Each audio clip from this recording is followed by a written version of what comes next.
अस्सलामु अलैकुम वरहमतुल्लाहि वबरकातुहू। अल्हम्दुलिल्लाह वस्सलातु वस्सलामु अला रसूलिल्लाह।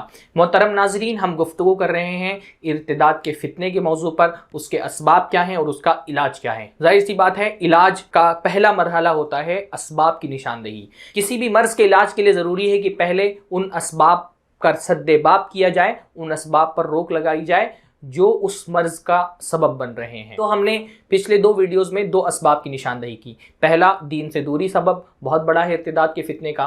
दूसरा, मुसलमान लड़कियों का काफिर लड़कों के साथ तालीमी इदारों में तालीम हासिल करना। तीसरा एक बहुत बड़ा सबब है, और ख़ास तौर पे वो लोग जो मुसलमान माशरों की ज़मीनी सूरत हाल पर निगाह रखते हैं वो बहुत आसानी से इसको महसूस कर सकते हैं। मुसलमान लड़कियों का जॉब करना, जॉब के लिए घर से बाहर निकलना। हमारे जहन में आप देखिए, आप पिछली कुछ सालों ही बल्कि एक दो अशरों के पहले ही आप देखेंगे मुसलमान माशरे में, मुसलमान समाज में लड़कियों से जॉब कराने का मिजाज नहीं था, बल्कि हमारे यहाँ एक ताना समझा जाता था। लड़की से कारोबार कराने या लड़की से जॉब कराने की बात करें तो कहते थे क्या मैं लड़की की कमाई खाऊंगा। यानी लड़कियों की कमाई खाना, औरतों की कमाई खाना, ये हमारे माशरे के अंदर ऐब समझा जाता था, इंसान की गैरत के ख़िलाफ़ समझा जाता था। लेकिन अब वो सूरत हाल ख़त्म हो गई है। अब तो बाकायदा लड़कियों को पढ़ाया जा रहा है ताकि पढ़ने के बाद वो जॉब करें, वो कारोबार करें, वो पैसा कमा करके लाएं, वो घर संभालें। ख़ास तौर पे मुसलमानों का जो लोअर क्लास तबका है, लोअर मिडिल क्लास तबका है, वो उनके यहाँ भी पहले ये सूरत हाल नहीं थी कि लड़कियां काम करें और घर संभालें। लेकिन अब मोहताद अंदाजे के मुताबिक मैं बोल रहा हूँ, जो मुसलमान बस्तियां हैं उनका सर्वे करके आप अंदाज़ा लगा सकते हैं, कम से कम 50% घर ऐसे हैं जो या तो कामिल लड़कियों की कमाई पर चल रहे हैं, या फिर ये कि उसमें लड़का और लड़की, मर्द और औरत दोनों कमा करके घर चला रहे हैं। ये बड़ी अजीब सूरत हाल है। आप ये देखेंगे कि इर्तिदाद की जो बहुत सारी ख़बरें आती हैं वो ऐसे मकामात से भी आती है जहाँ पर मुसलमान लड़की कोई थी, वो कहीं पे जॉब कर रही थी, और उस जॉब में ज़ाहिर सी बात है लोगों से मेल जोल होती हैं, मुलाकात होती हैं, उसमें मुसलमान भी होते हैं, काफिर भी होते हैं, साथ में जो कोलीग्स काम कर रहे होते हैं उनमें भी कुछ मुसलमान होते हैं, कुछ काफिर होते हैं, और फिर वो ताल्लुकात आपस में बनते हैं ऑफिसेज़ में, कॉल सेंटर में, और वो ताल्लुकात फिर आहिस्ता आहिस्ता इश्क मोहब्बत तक पहुँचते हैं, फिर इश्क मोहब्बत शादी तक के पहुँचती है, और फिर शादी जब होती है तो मुसलमान लड़की अपना दीन छोड़ करके, अपना मज़हब छोड़ करके काफिर हो जाती है। पेशतर मसाइल, बल्कि मैं एक जगह पर फितने इर्तिदाद पर खुतबा दिया, एक भाई मेरे पास आए, उन्होंने बताया वो एक कॉल सेंटर में काम करते हैं, उस कॉल सेंटर में 4 मुसलमान लड़कियां काम कर रही हैं, और चारों के साथ वही मामला है कि चारों की चारों किसी काफिर के साथ मुआशके में गिरफ्तार हैं, और वो इस बात का इरादा बना रहे हैं कि उनसे शादी करके अपना दीन छोड़ देना है। ये बहुत ख़राब सूरत हाल है।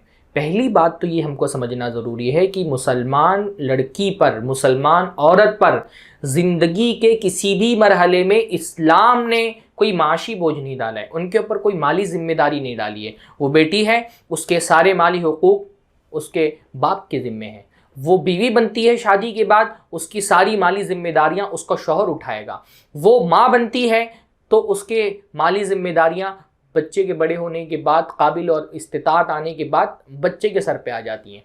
औरत किसी भी मरहले में मसऊल नहीं है, माली ज़िम्मेदारियाँ उसके सरों पर नहीं हैं। लेकिन हमने वो पूरा निज़ाम ही चेंज कर दिया। बल्कि बहुत बड़ा मसला है कि हमारे माशरे का मर्द बेगैरत हो गया है।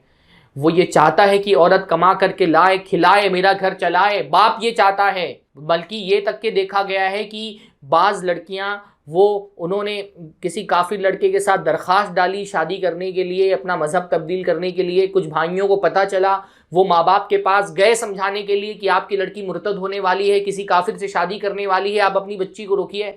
तो माँ बाप ने कहा हम नहीं रोक सकते, वही बच्ची हमारी कमा करके घर चला रही है, उसको रोकेंगे तो वो छोड़ करके चली जाएगी। इस तरह तक के वाक़यात पेश आए हैं। मुसलमान माशरा बेगैरत हो गया है। हमने लड़कियों के सर पर जो माली बोझ डाल दिया है, ये बहुत बड़ा सबब बन रहा है इर्तिदाद का। लिहाजा अगर इर्तिदाद के फितने से बचाना है तो ये बहुत ज़रूरी है कि ये जहनीत ख़त्म की जाए। मुसलमान लड़कियों और मुसलमान औरतों का काम नहीं है कि वो घर संभालें। अल्लाह रब्बुल आलमीन ने इंसान की फितरत के हिसाब से मर्दों और औरतों के मैदान और उनके मजाल बांट दिए हैं। औरत का मैदान, उसका कारकर्दगी का मैदान उसका घर है, उसका काम है वो अपने घर में रहे। अल्लाह ने उसको हुक्म दिया है वक़र्ना फ़ी बुयूतिकुन्ना, अपने घर के अंदर टिकी रहो। किसी मजबूरी की हालत में घर से बाहर जा सकती है, लेकिन उसका काम घर के बाहर का नहीं है, उसकी जिम्मेदारियां घर के बाहर की नहीं है, वो घर के अंदर रहेगी। मैं ये नहीं कहता कि इस्लाम ने जो है सिरे से औरत को पैसा कमाने से रोक दिया। औरत पैसा कमाए, اگر وہ اپنے گھر کی ذمہ داریاں ادا کر سکتی ہے اور ادا کرنے کے بعد گھر کی ذمہ داریاں، چاہے وہ بیٹی کی حیثیت سے ذمہ داری ہو، چاہے بیوی کی حیثیت سے ذمہ داری ہو، چاہے ماں کی حیثیت سے ذمہ داری ہو، گھر میں جو حقوق اس کے اوپر ہیں وہ اس نے ادا کر دیے ہیں، پھر اس کے پاس فاضل وقت بچ رہا ہے، فاضل صلاحیت بچ رہی ہے، اور وہ اس کے ذریعے سے گھر میں بیٹھ کر کے پیسہ کما سکتی ہے، یا گھر کے باہر پردے میں رہ کر کے عفت و عزت کی حفاظت کے ساتھ کسی مخلوط اور کہیں پہ کافروں کے ساتھ مل کر کے نہیں، اکیلے خواتین کے بیچ میں اگر کوئی کام کر کے پیسہ کما سکتی ہے تو شریعت اس کو نہیں روکتی، لیکن شریعت نے مال کمانے کی ذمہ داری اس پر نہیں ڈالی ہے۔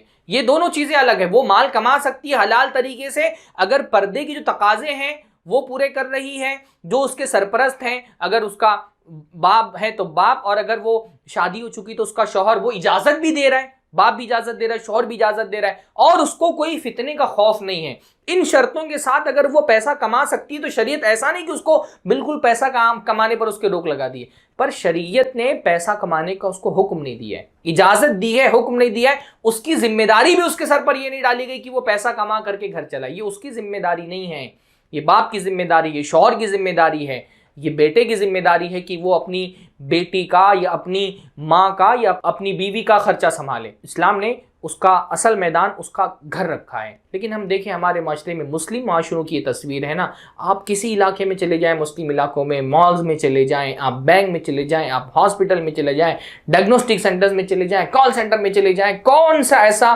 جاب کی جگہ ہے جہاں پر مسلمان لڑکیاں جاب نہیں کر رہی، اور پھر اس میں اختلاط ہے کافروں کے ساتھ، ہنسی مذاق ہے، ان کے ساتھ میل جول ہے، غیر مسلموں کے ساتھ تعلقات ہیں۔ پھر جہاں تعلقات بنیں گے، جہاں انٹریکشن ہوگا، جہاں آپس میں ایک دوسرے کا میل جول ہوگا، وہاں پھر عشق و محبت کی داستانیں بھی جنمیں گی، اور پھر وہ عشق و محبت کی داستانیں ارتداد تک بھی لے کر کے جائیں گی۔